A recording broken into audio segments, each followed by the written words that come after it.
Kebakaran terjadi di perumahan Pakri, Polda Sumsel, kawasan Ilir Timur 3 Palembang yang menghanguskan satu rumah pada Rabu 16 Oktober 2024 sore. Rumah tersebut dihuni salah satu perwira menengah polisi. Menurut Lurah Duku, 4 unit mobil pemadam kebakaran dikerahkan ke lokasi untuk memadamkan api. Kesiapan pemadam sangat baik, dalam waktu kurang dari 15 menit api berhasil dipadamkan sehingga tidak menjalar ke rumah lain. Dugaan sementara kebakaran ini disebabkan korsleting listrik. Tidak ada korban jiwa dalam insiden tersebut. Selang 15 menit, alhamdulillah, petugas kebakaran sudah nyampe di lokasi dan sekarang api sudah bisa dipadamkan. Unit damkar yang nyampe di lokasi ada 4 unit.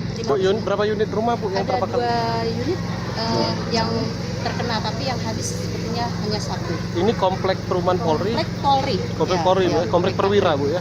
Ya. Pihak kepolisian tengah menyelidiki penyebab pasti kebakaran serta memperkirakan kerugian yang ditimbulkan. Reski Oktora, Muklas Diferensial, Kompas TV, Palembang, Sumatera Selatan.